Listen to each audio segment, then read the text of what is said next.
All right, welcome to Jack and Gary on Wednesday. Yes, good morning, Gary. How things going? Good morning, Jack. How are you doing today? Excellent. Even more so because we have a very special guest in the studio. Yes, we do. Congresswoman Jill Tokuda. Good morning, Jill. Good morning. Thanks for having me. Oh, well, thanks for coming by. We love it. You're on Maui. You're a Maui girl. Oh. Let's start right there. Well, my grandfather actually grew up in Pu'unene. So I like to think while I am a Kaneohe girl, went to Castle High School, I've got roots right here and I'm very proud of it. And I feel very blessed and humble that I can represent all of our islands in Congress. But Maui's definitely a special place. You're the biggest district in Hawaii.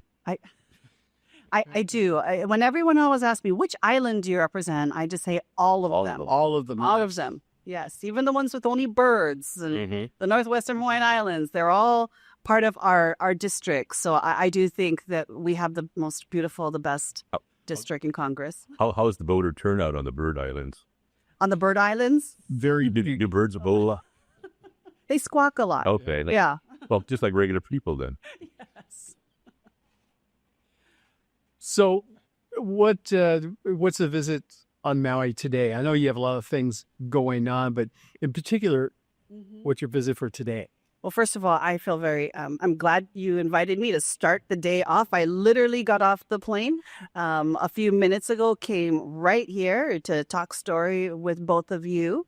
And then we're going to be heading out to Upcountry Maui and doing an ag listening session. So I'm part of the leadership of the House Agriculture Committee, and we are going to be starting up negotiations again for Farm Bill 2.0, they're calling it. And I want to make sure that, when I'm out there fighting for what Hawaii agriculture, our farmers, our ranchers, producers need, that I'm hearing it directly from them. And so this is not a town hall, it's a listening session. So we're going to have lunch together. We're going to talk about what's important to our Maui farmers and ranchers.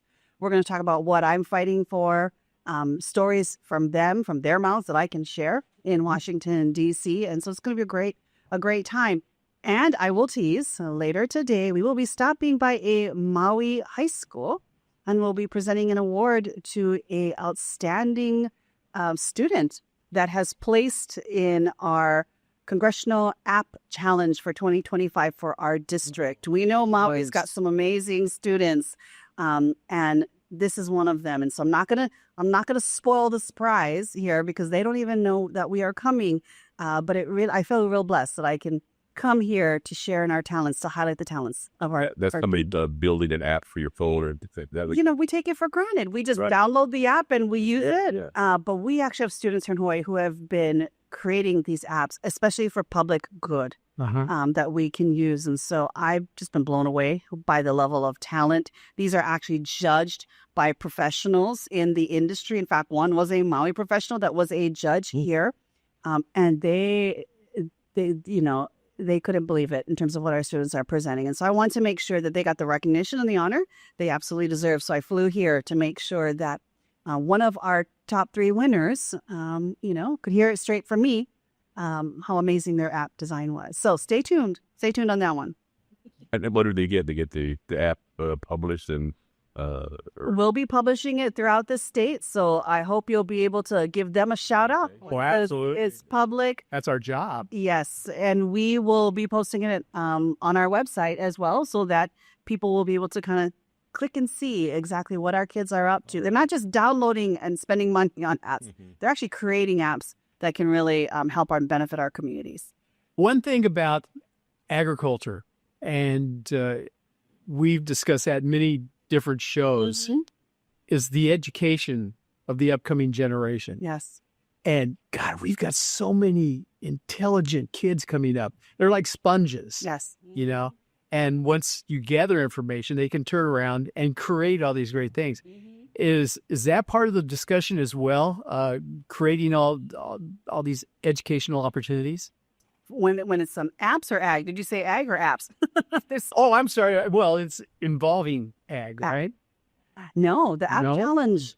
Oh, the app. It's a congressional app challenge. 14,000 students across the country this year entered the congressional app challenge. Each member of Congress can award one person the top place, and they'll be actually flown to D.C., They're going to be displayed in the Capitol on a board throughout the year on the national website as well. So it's an app for anything. And I can tell you, though, a lot of the students in Hawaii are looking at things that are AINA-based. They're looking at things that can protect, our water. They're looking at things that can identify indigenous and native plants. Those are some of the apps that we've had. So a lot of it is very, AINA-based, in terms of looking at the natural resources and protecting, being better stewards of it. But you could do it on anything. You could do it on anything. Yes. How did I get ag out of it? A lot of A's. There's a lot of A's coming going on. But I will tell you, it is amazing when you think about the fact that kids nowadays, they're starting at so much of a higher level than any of us were. I'm not saying, we didn't study hard and we didn't have exposure to opportunities. But when you think about technology, when you think about everything out there, they are starting on a whole nother level in terms of their ability to innovate, to solve problems, to think differently.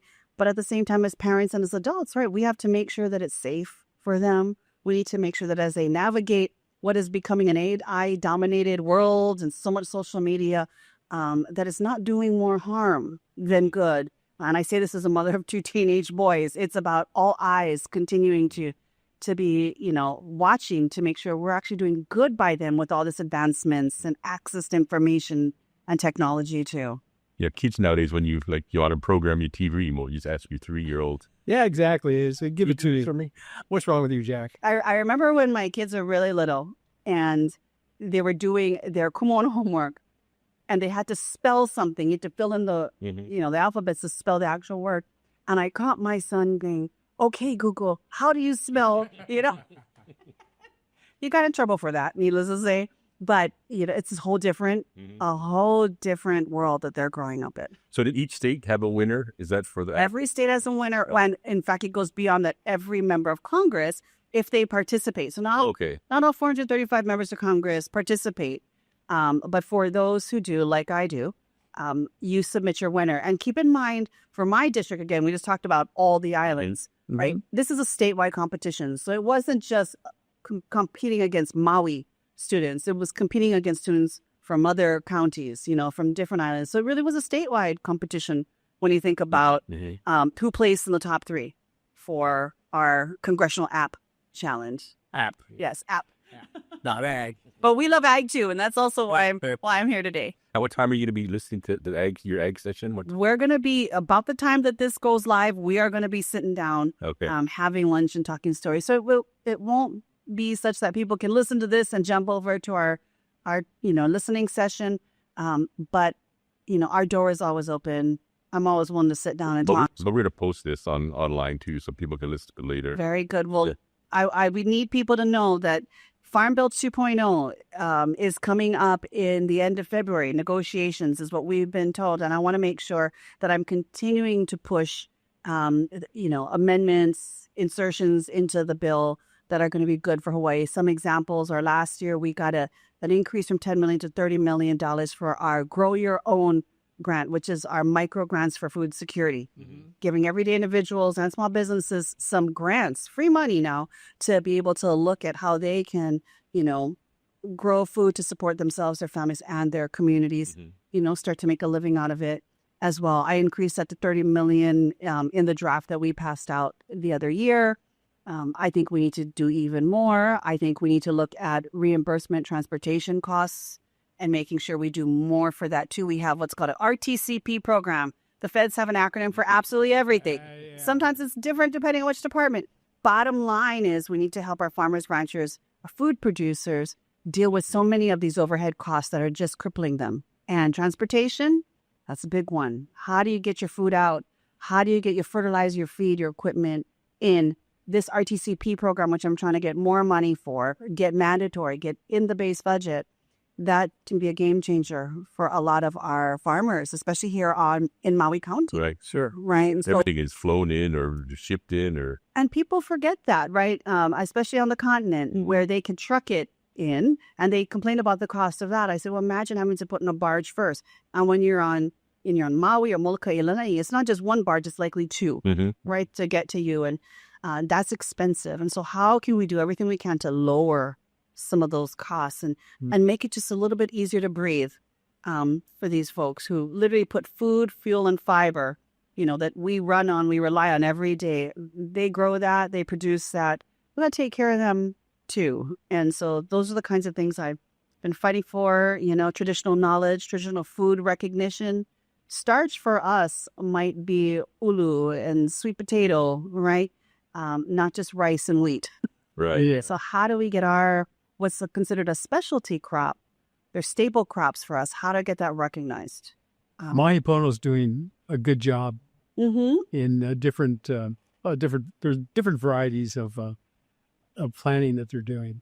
They are, and they're experimenting with what works the best, right? And under the conditions, whether it be the soil, whether it be the access to water, the wind conditions as well, right? What can really make a go here? And it's kind of exciting when you take a look at some of the citrus even that they're growing. And I was talking to Shanna at one point that throughout the country, we're importing more of that in. When Mahi Pono and other producers here in Hawaii could actually look at that import substitution and we would be growing it domestically, it needs going through some regulations and changes that we need because a lot of, as you know, our citrus is very much barred from the continent, right? We have a lot of these fruit fly issues and other things, but there can be a path forward where we can be an answer and a solution. So that was our major crop too, the first major crop, citrus. Right. They had a lot of the finger limes and they had, I loved to be able to drive on the roadway and you have the signs, right? Coffee over here, oranges over here, limes over here. It was kind of neat to be able to drive if we do a long distance and see multiple, rows of different crops doing well. And quite frankly, I remember going through the coffee fields when we had the coffee leaf rust, trying to figure out how do we deal with the pests and the disease that also find their way to Hawaii. And we don't have a code snap. They can't freeze and die, right? And start again. We're a year-round buffet for these pests and disease. So how do we manage it so that we can continue to get good yield and make money for our farmers? I think Mahi Pono doing the ulu trees, I think that's going to be a great... They're going to be very popular people. Yes, they are. Yeah.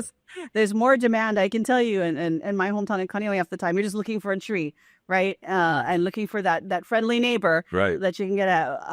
But it is something, and I know I've given ulu chips for people to taste in Congress, not actually been able to bring the fruit or even the dried, bitter version, but they won't let you take that up there? Or? Well, I haven't been able to put that in my bag just yet. But the chips are the easiest to carry, right, at this particular point.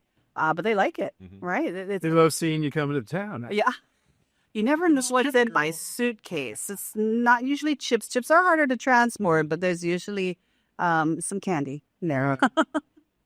Candy and coffee, yes. And what else is in that your Farm 2.0, the bill?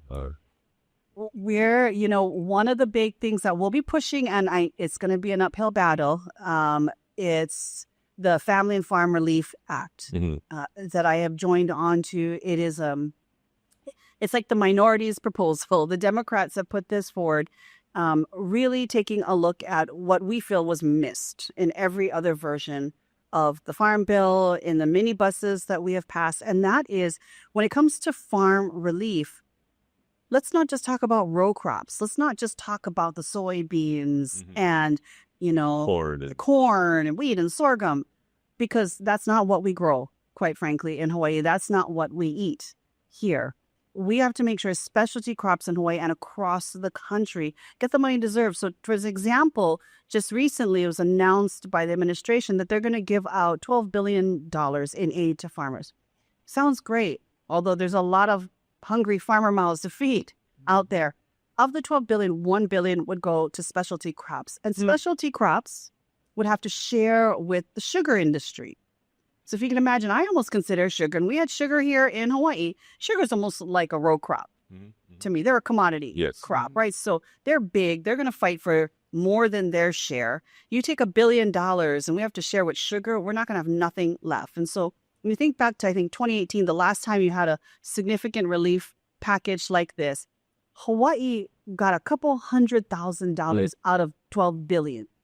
Couple 100,000 out of 12 billion. To the point where statistically, when we looked on the chart, it said we got 0%.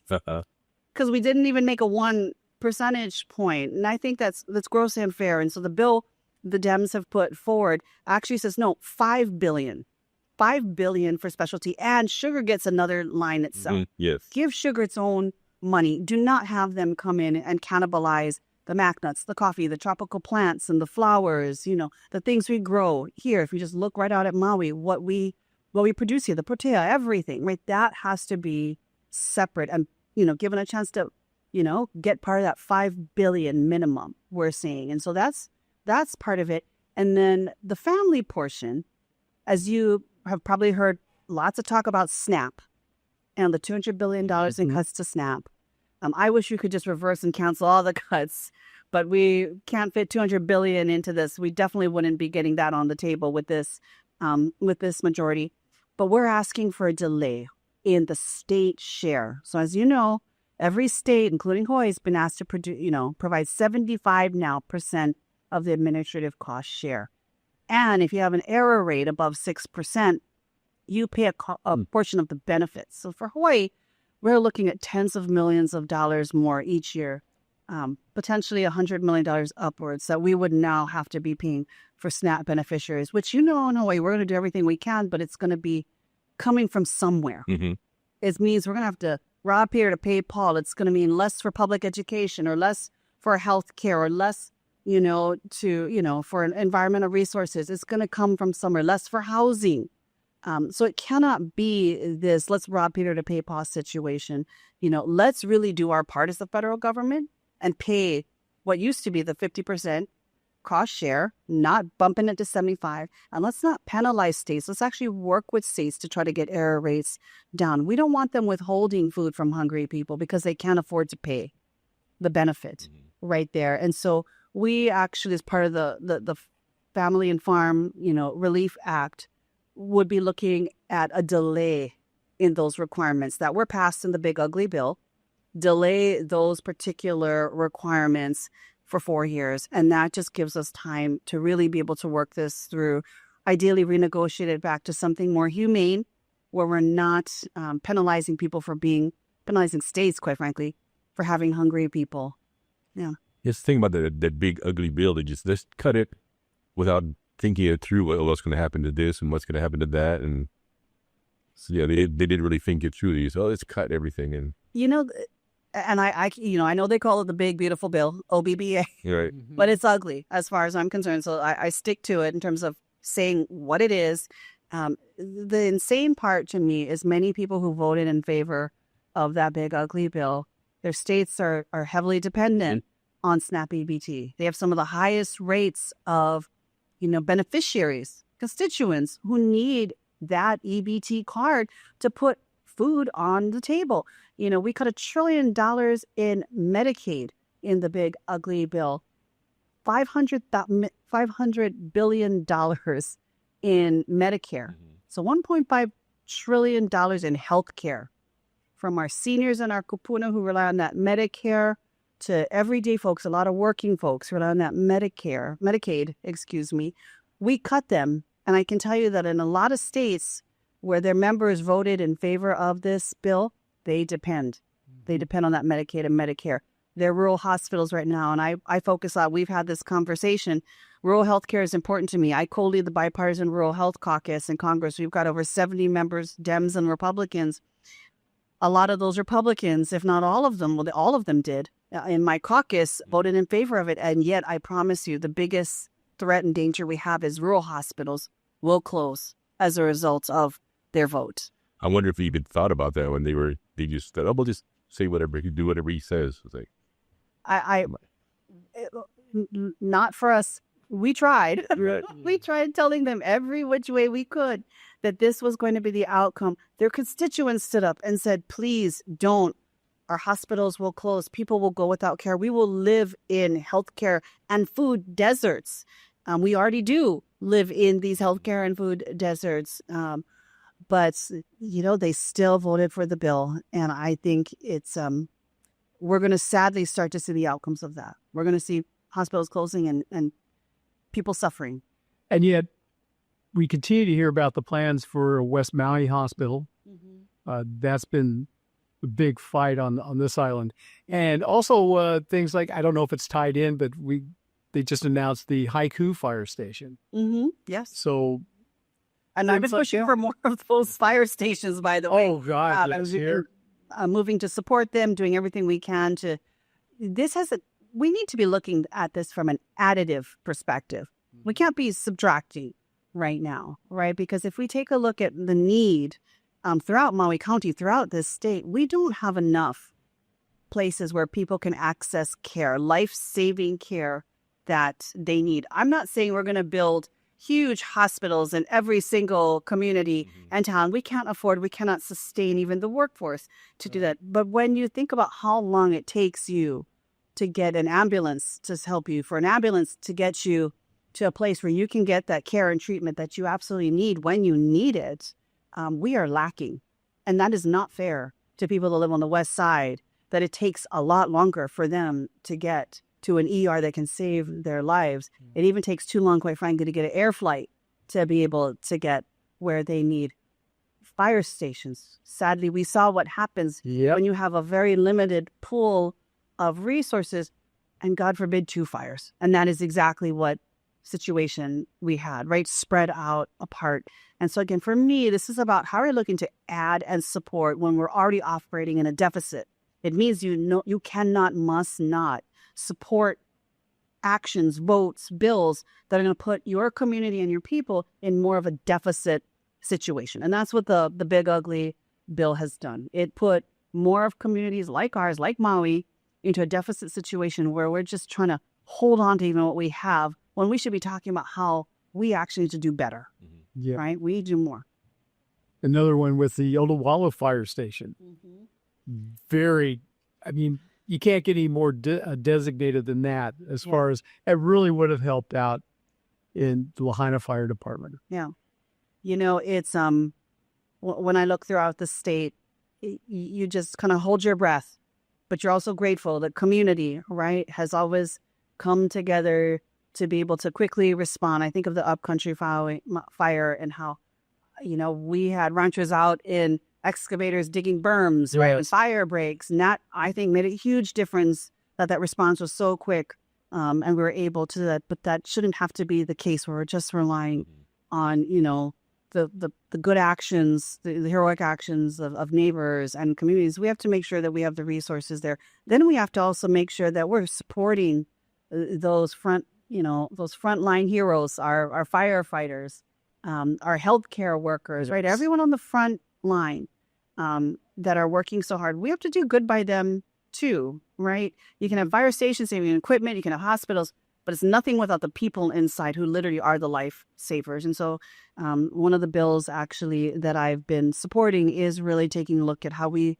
support the mental health of disaster workers, frontline workers, meet them where they're at quickly, because they're so busy responding that sometimes they forget that they're impacted too. Yes. Right. They're taking in that trauma. And so that's a discussion I think we have to keep reminding ourselves about. Is sometimes we see the physical structure, the buildings, the people inside.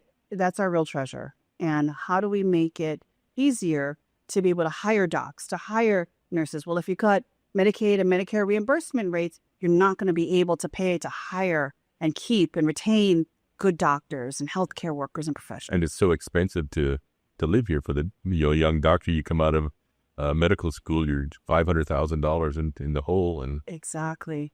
So it's really hard to.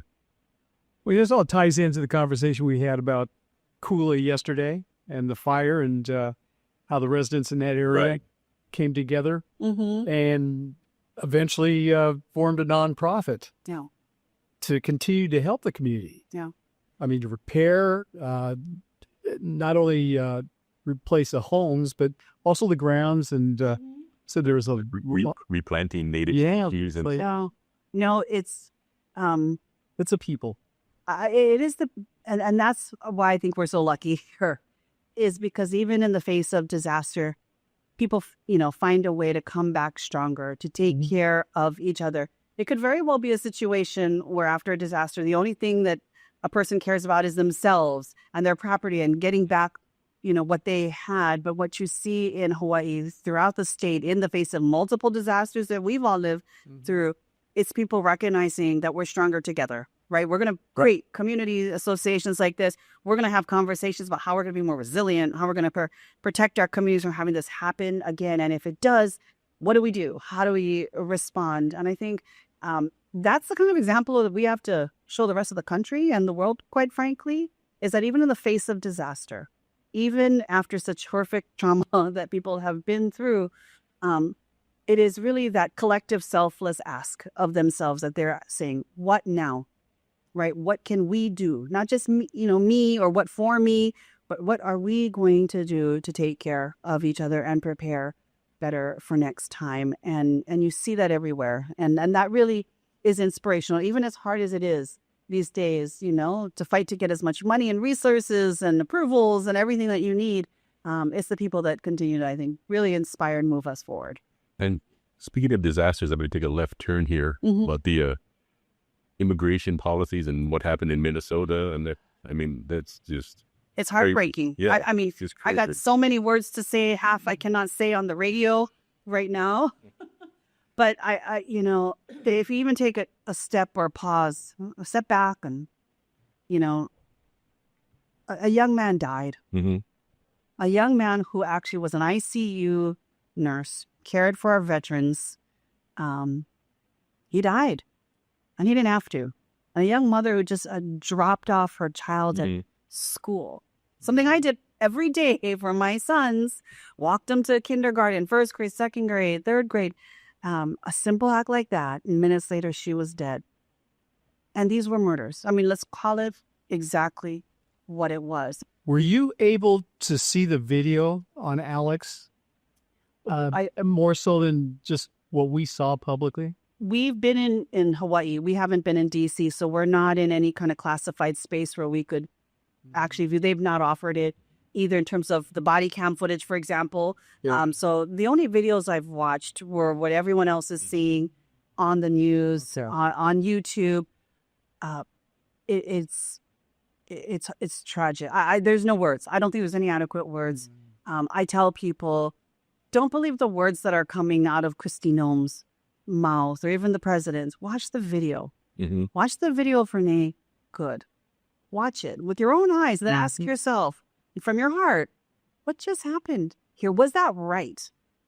Was that right? Because what I saw was a young man trying to help another protester who was violently shoved and fell, then pepper sprayed, then tossed, then pushed, held on the ground, gun removed, and then literally just shot. And I remember one of the videos as I was watching on Saturday, I was actually just coming from a funeral of a colleague, Doug Lamalfa, who'd been here on Maui with us. He passed away suddenly, and I was coming from his funeral.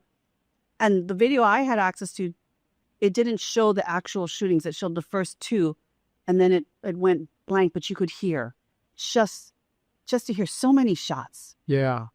That really sticks with you. How many times he was shot. And that should really, I hope that's a wake-up call. Something has to. Did these people get the training? Normally you would go through like a police academy for like 6 months or something like that. Then these guys were just hired no background checks or no. They clearly didn't. They clearly didn't get the training because what we're finding out through reports, even their own internal investigations, so many protocols, rules, processes were not followed, even in terms of the chain of evidence, right? And how they took his gun and put it into their car, not into an evidence bag. I'm no criminal expert, a forensics expert in terms of how this is done, but so many protocols, processes, procedures were violated from the time of the Renee Good execution. Quite frankly, they were saying you don't fire into a car, you don't shoot into a moving vehicle, because as we know, that vehicle then can become a weapon. It's its own weapon. That clearly was not a protocol followed, and that in that case, as I recall, he was a veteran ICE agent. This was not somebody that they just hired off the streets. But that's where the call for accountability starts at the top. What kind of orders, what kind of demands are being put on these CBP, agents, these ICE officers? What are they being told from the very top? What kind of demands are being put on them? Is it stop at all costs? Is it to arrest by any means, right? And that accountability has to start at the top, which is why from the very beginning, when that, bill came forward, I signed on. I was one of the very first signers to say impeach Kristi Noem. Because accountability for these murders, for the kinds of actions that we're seeing, deaths in ICE detention center, the highest level we have seen in decades. This cannot go on. And it starts at the top in terms of who we got to hold accountable for these kinds of actions. I saw the latest disturbing graffiti for MAGA was "Make Assassinations Great Again." I thought, oh my God. It's so, that just really hit. And I went back to the video to try to remember exactly what I saw. And yeah, they disarmed him, then shot him. They did. I mean, wow. And when you think about it, and I've had this conversation too with others, I am, the NRA definitely does not think of me as a friend. Yeah, well, I have signed every bill to make it as difficult as possible, put as many guardrails, red flag laws. I'm against assault weapons, ban those things, right? Help, put the age up, everything. You are talking about the fact that here was a legal gun owner who had a concealed carry permit. He had the right to actually have it on his person. He never took it out. He never pointed it at an officer. He had a cell phone. His only weapon that you can see at all points was a cell phone and his humanity. That was his weapon, right? They saw immediately the gun. They drew their own conclusions and they killed him in cold blood. Every legal gun owner out there who has been fighting for the right to bear arms and to have these concealed carry permits, in which I've never been quite the fan, should be in horror right now. They should absolutely outraged that actually right now, if you have a concealed carry permit and you're legally carrying, that's a liability for you. Because clearly for these ICE officers, for these CB Customs and Border Patrol officers, it was shoot first, ask questions later. You think at least some of them would think about, I don't know, like you said, I don't know what their orders are coming down, but it's like, no, I can't do this. And that is the scary part, right? It's a question we even asked Secretary Hegseth. I asked that question of him. He could not give me an answer. I asked him, if the president tells you to shoot Americans, protesters, Americans, shoot them in the foot, shoot them in the leg, would you do it? Would you give the order for our troops, our service members, to shoot on Americans? He could not answer the question. That is the problem. They are complicit. They are loyally, blindly following these orders. They are putting our service members, they're putting our officers, they're putting Americans in harm's way, right? In jeopardy right now. We have to make sure that everyone who wears a uniform, who has a badge, who takes an oath, understands that you have a duty and responsibility. If you work for the people, not you work for the people and the Constitution, and that is being violated right now. Because again, the question I have is, it starts at the top. What orders are you being given? What demands? When you have the Vice President of the United States saying that, after Renee Good, that they have absolute immunity. No, they don't. Let's be really, really clear here. You don't. But when you start to send that message out into the universe that it's okay to kill people if you're wearing an ICE vest or you have a CBP badge, that sends the wrong message. We have amazing, good people in Customs and Border Patrol. We have amazing, dedicated officers in ICE. The problem we have right now is this administration and the path that they're marching everyone down to actually point their guns at Americans, not at foreign threats, not at foreign adversaries, not at terrorists, but Americans. And that's why we've got to go to the very source and the top, and we've got to stop folks like Kristi Noem. And that video, I didn't think I saw any illegal immigrants. No, I just saw. No. I mean, in all honesty, it in watching what I saw, everything was in slow motion to me. And it's like, oh my gosh, wait a minute. These aren't the subjects. You didn't see anyone nearby. It raises the question for both Renee Good and Alex Pretty. Who were they after? Yes. And you know, maybe there's larger pan video that we can see, but who was their targets? Because right now it feels like the targets are protesters, people exercising the right to disagree with their government, the right to be civil. If you consider it to be dangerous that you're blowing a whistle or that you are voicing and expressing your displeasure. Look at Renee Good. Did she, block off access to a roadway? Yes, she did. But she was trying to also leave. She was literally saying, we're all good, man. I don't, she was calm. She was talking to the officer as he was videoing her. Just seconds before, she was then shot in the face by him. This, to me, I question who the targets are. And the targets feel like it's protesters and Americans. Anyone who disagrees with their actions. That's not who we are. That's not who we want to be as a country. And I think we have to just keep asking ourselves these really basic questions. Who's their target? What kind of country do we want to be? And are we living right by the kinds of actions that we're seeing coming out of this administration? Well, they came to town here and oddly enough, pinpointed a home to where there were Teachers. Yeah. Filipinos. And to brought them out the front yard. And but they all had papers. They were all fine. That's just a weird way to start off in this state. It feels like a lifetime ago that happened because so much has happened since that morning raid that took place here. I spoke with, one of the teachers that were there after, and the trauma that they experienced. Imagine, none of us could imagine being woken up early in the morning at gunpoint, right? You have assault weapons, people in uniforms and masks and guns pointing at you, yelling, rounding you up to get out, wouldn't let you go get your passport, wouldn't let you go get your papers, keeping you outside in your night clothes, right? Mm-hmm. That's traumatic. That's unacceptable. That's one thing. If you're proud of what you're doing, why are you covering your face? And isn't it crazy that some of the most simple things we're trying to negotiate is unmasked, identifiable agents? Like, what are you hiding, right? What are you hiding? Yeah. I think, didn't they find a couple of them that were had criminal records? I saw that in the news somewhere. Clearly from the amount of, officers they've got now, as you know, there was a $50,000 bonus sign up, bonus vetting and checking the way they should. And that's why I think it's a real disservice to the men and women in our CBP and ICE uniforms that have been doing it for years, that went through the process, that respect the job. They know their role. They will ask questions. They will not do what you're seeing right now. It's a disservice to everyone in law enforcement, quite frankly.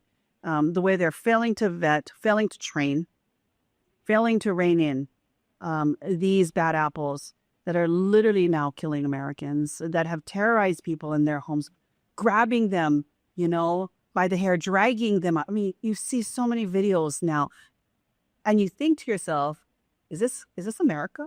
Right? I mean, we've seen videos like this and it's not in our country. It's another country.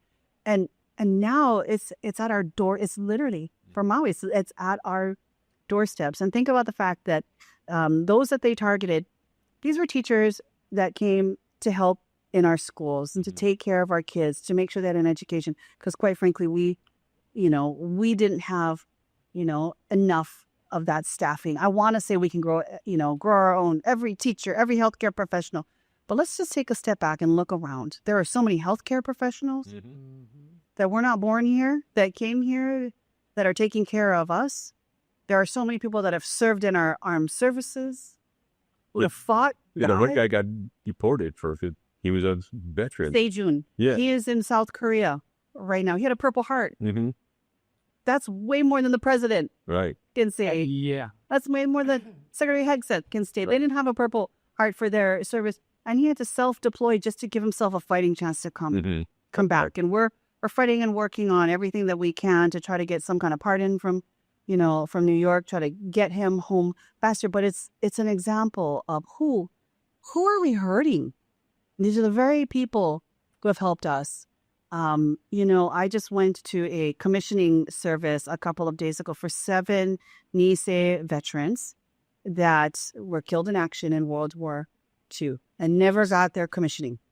It's a commissioning service so that they would actually they were in ROTC at UH Manoa. And this was, finally after over 80 years now, the chance for us to convey that honor that they absolutely deserved. They fought and died for, bestow that on their families. Real chicken skin.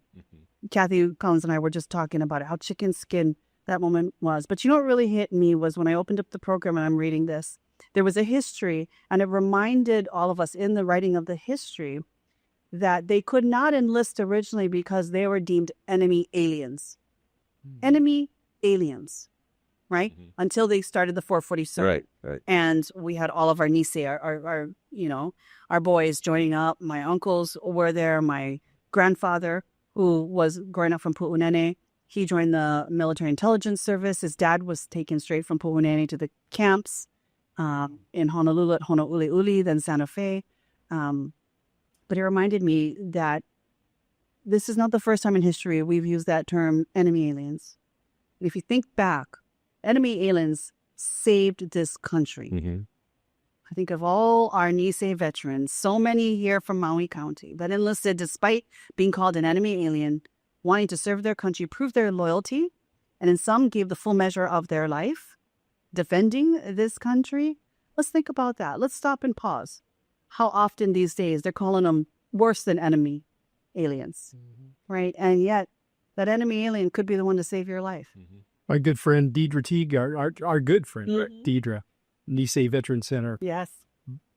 Very appreciative of the culture and very much so keeping the history alive. Absolutely. Nisei Veteran Center, just amazing Well, place. and that's why too, as I've had conversations with folks, as we enter a time when we're really starting to see whitewashing, we're starting to see signs at parks throughout the country being taken down, not talking about slavery, not talking about climate change and other things. God forbid they even try once again to take down the website for the 442nd, right? We have to make sure we are also the keepers of that history, the real facts. And whitewashing January 6th. Those were not peacekeepers. Yeah, pretty amazing. Now imagine if our Capitol Police, right, who were the ones who sacrificed, literally people died. We had officers die. They put themselves between that angry mob and lawmakers and the Capitol itself, right, as an institution. They put their bodies between that insurrection, and the halls of our democracy. Imagine if they had acted like ICE officers and CBP officers that we're seeing right now. Right. It would have been a whole different kind of day. It would have been a very bloody day, worse than it even was. I mean, think about that. Think about so many times in our history that if these actions we're seeing now had been flipped, we'd be asking ourselves yet again, whose country is this? Is this the country we want to be? And the excuse that they use, they want to get rid of all the drug dealers and murderers and criminals. They haven't got rid of any of them. 70% last I checked, at least, right, was a stat even they admitted. Their only crime was being in this country. Without papers. In some cases, even they were in this country legally, and they had papers and they had asylum. And then that was removed, right? So many people, the Kauai Raid that you saw, 40 individuals literally in the cover of the darkness of the morning, right, were rounded up there. They had temporary protective status. But the minute that was pulled, Venezuela's TPS was removed, they all went out there to collect them up, round them up. I have yet to hear what crimes exactly they were guilty of other than being there and working legally in the community. It was heartbreaking to watch their former employer crying, who had, been helping them, been working with them, knew them, was their friend, to now see them rounded up like criminals. And the other lame excuse they use is they're stealing our jobs. They're working jobs nobody wants to work. I don't want to work on that job. These are tough jobs. Again, that's why I say these are tough jobs that they are doing. It literally puts food on our tables. When you think about where these folks are working, it takes care of our keeps our things clean, right? So many on Kauai, they were doing housekeeping. Think about the raid on Maui. They were educating our children. All of these, they're essential to how we function, but we treat them so badly. And we shouldn't just treat them as workhorses. These are humans. Like let's go back to just what we talked about at the very beginning. And Alex Preddy, he was a human first, right? And that's who these people that you're seeing just rounded up, treated so inhumanely, literally dying in detention centers across the country. They are humans first. There is a way to do immigration reform. There is a way to do border security. We need to do that. We need to do that. We need immigration reform. We need to fix the system that has been broken for generations under Democrats and Republicans. We need to fix it. We need to secure our borders. This is not the way. Such a contradiction to what Hawaii is about, history-wise, where in order to work on the plantations, they invited different countries for workers, right? Which it came by the boatloads. Right. That's where a lot of the cultures came from. I think Hawaii, this country, unless you're, Native Hawaiian, unless you're Alaska Native or Native American, unless you're indigenous to that place, you are an immigrant. You were an immigrant at one point, and most of us can count on one hand how far removed we are from, the chance we got to be able to have a good life in this country. As I said, there's a lot of things we can fix, but you don't break people right in the process of trying to do better. And what I'm seeing is they're breaking people in the name of something supposedly good. There is no good that will come out of it if this is the way you're going to go forward. If you go to Ancestry.com, find out where you're from. Yeah, right. Right. And again, I think it's hard. It's even here in Hawaii, you see it. I think some people forget that. Right. You feel so far removed from that moment when you were the new person in town, when you were struggling your family was struggling to be able to get that paper that says you can legally be here. You are an American citizen, and everyone's path to being an American has been different. That's not to say that we are not going to be stopping murderers, rapists, the worst of the worst, as they say, from coming into this country. But I want to see how much effort they're actually focusing on doing something like that. Because last I checked, he also pardoned a drug lord. So exactly how are we making any sense from the action? Right. According to Trump, he's president. We've been talking to U.S. Representative Jill Tokuda, and she's here on Maui to do a agricultural listening session. Yes. And that's happening right now as we're speaking. Where's that going to be at now? That is going to be over in Makawao. Okay. So, yes. So people can tune in to call in, or it's going to be an in-person thing. I think it's important that we all look each other face to face. But that being said, if you have thoughts, if you have hopes, if you have concerns about what we're doing about agriculture at the federal level, and remember, agriculture includes things like SNAP EBT. That's a big portion of what we do in our ag committee. It also includes rural hospitals and rural development, housing. That's something I've been fighting for. Farm Bill 2.0 hopefully will have some supports for rural hospitals, because that's something I've been fighting for. So it's the range, but please reach out to our office, share your thoughts. If I can't be with you at a listening session, if you can't come out to one of our town halls, and we're kicking off our annual, kind of town hall listening series as well, statewide this Saturday. We're going to start off on Waimea on the Big Island first, but don't worry, we're going to be coming back in the next, month throughout the state. From Maui, I believe this time we try to move it all over the place. We'll be in Lahaina this time. And so I know it's a drive for some folks, but we'll be out on the west side doing our town hall listening sessions. So there'll be opportunities to be able to come, talk stories, share your opinions, but always call, email. We make sure that every voice is heard. What is your email that they can get a contact? So the easiest is go to Tokuda tokuda.house.gov. So tokuda.house.gov. I have to spell it out. I can't tell you how many versions of my name I've heard said. We have about a couple of minutes left here. Is anything you want to just cover that you're open to? You know, I just appreciate this opportunity. I always come and talk story with you folks, whether it's in person. I've called you from DC. I've called you from wherever I happen to be, you know, hanging out throughout the state. I think it's really important during these times like this that we just keep talking with each other, you know, not at each other, you know, but actually with each other about what's going on in this world. How can we be better? And I tell you, one of the big things for me is how can we just help our kids, our Kama'aina, our families continue to call this place that we love home. And it was hard. It really meant a lot for me to be here last week, giving out shopping letters with the mayor. I think you probably heard about that as well. First-time homeowners who were impacted, lost everything in the fire, get these letters to say you can have up to $600,000 to now find yourself a home. It was a teary moment. It was a lot of chicken skin in the room. That was thanks to the CDBG-DR money we fought for, the congressional delegation, as you know, $1.6 billion to help Lahaina heal, to help Maui County heal and recover after the fires. But fighting for things like that help keep people, you know, here in Hawaii. We just passed in the minibus that is now somewhat stuck, right, in the Senate at this moment. That had about $7 million in housing and infrastructure projects that I fought for throughout the state, including Lanai right here in Maui County, to make sure we can build affordable. You know, affordable housing don't exist. Right. Housing people can afford.